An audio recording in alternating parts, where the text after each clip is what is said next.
Printing with ABS or ASA on an open printer is basically like trying to build a house during a hurricane. And if you've ever printed ABS before, you already know this pain.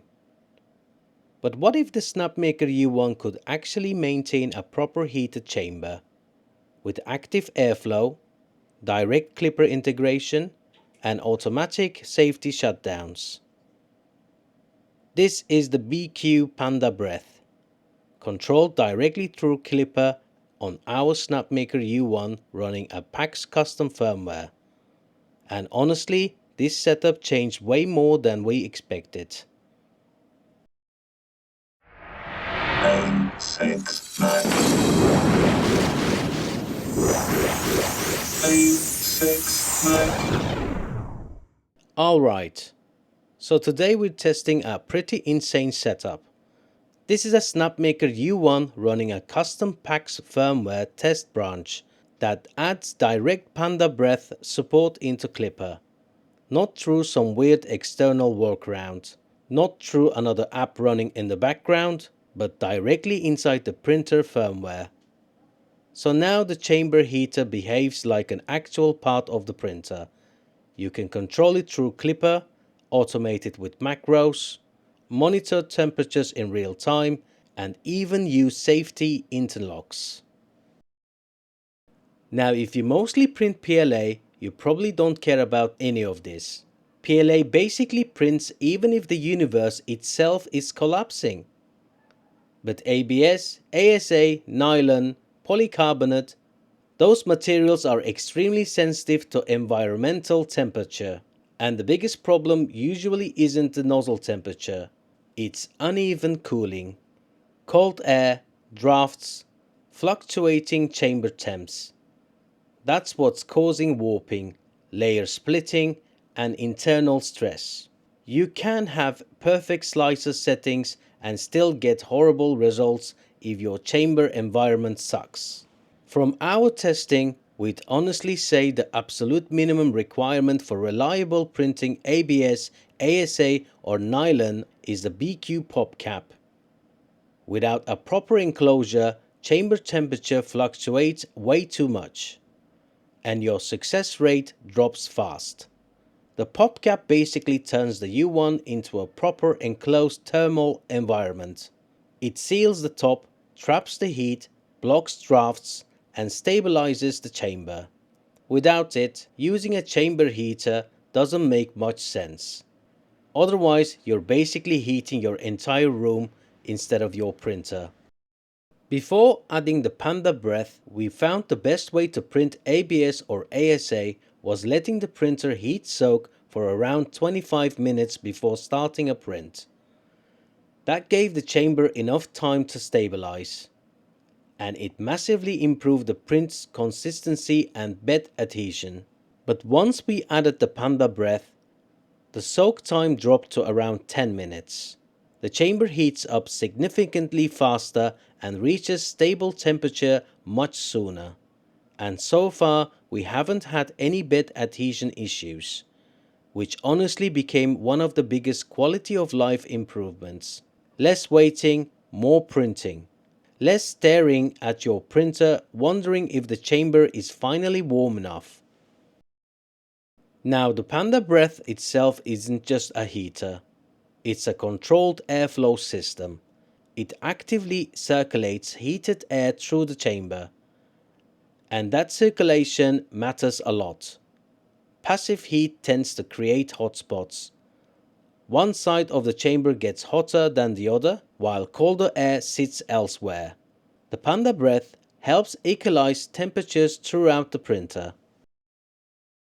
Another major improvement is chamber temperature itself.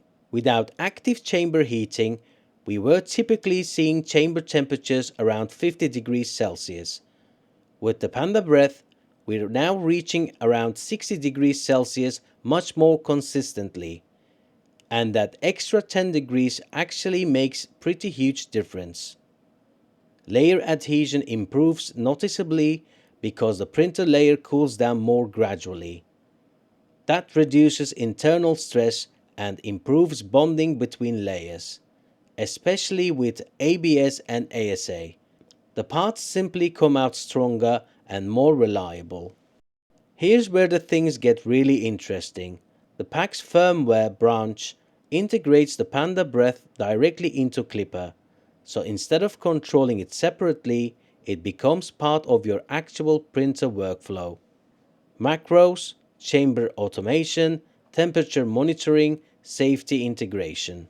You can automate startup sequences, tie chamber temperatures into a print macros, monitor everything live, and treat it like a native printer component. Feels much cleaner than standalone control.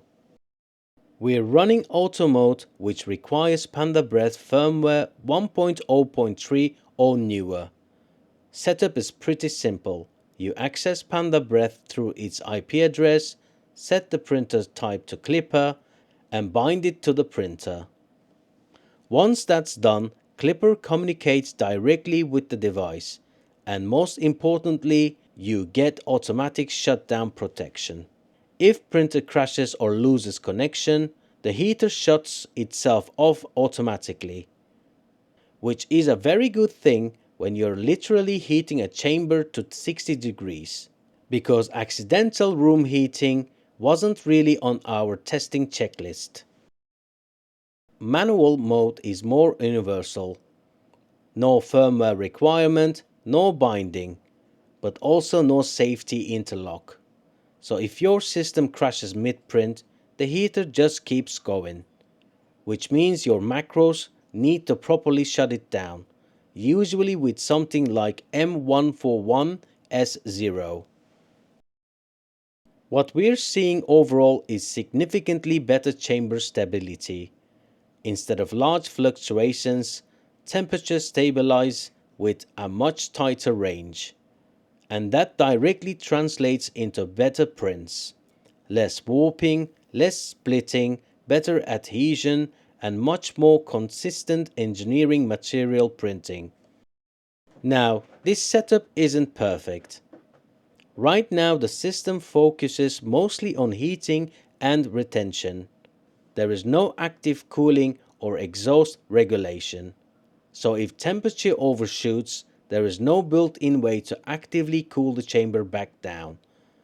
An actively controlled exhaust fan would make this setup even better. One extra benefit we noticed is dust reduction. The sealed enclosure helps keep particles out of the printer, which should help long-term reliability. So what's the final takeaway here? The combination of the PopCap, Panda Breath, and the PAXX firmware integration transforms the U1 into a much more capable high-temperature printing platform. Faster chamber heating, higher chamber temperatures, better layer adhesion, and dramatically more reliable ABS, ASA, and nylon printing. If you're experimenting with chamber heater on the U1, auto mode is definitely the safest and most polished way to run this setup. And honestly, once you get used to active chamber heating, it's really hard going back. Huge thanks again to PAXX, Wild Tangent, and Hunter Cook for the work behind the Klipper integration. This kind of firmware development is what pushes these machines to the next level. If you enjoyed the video, don't forget to subscribe, hit the thumbs up, and maybe let the algorithm know that heated chambers are cooler than cold ones. And if you've got questions about the setup, the firmware, or chamber heating in general, drop them down in the comments. Thanks for watching, and I'll see you in the next one. Bye! Say it louder, say it louder. Feel the moment, feel the power. Bring the animal back to life.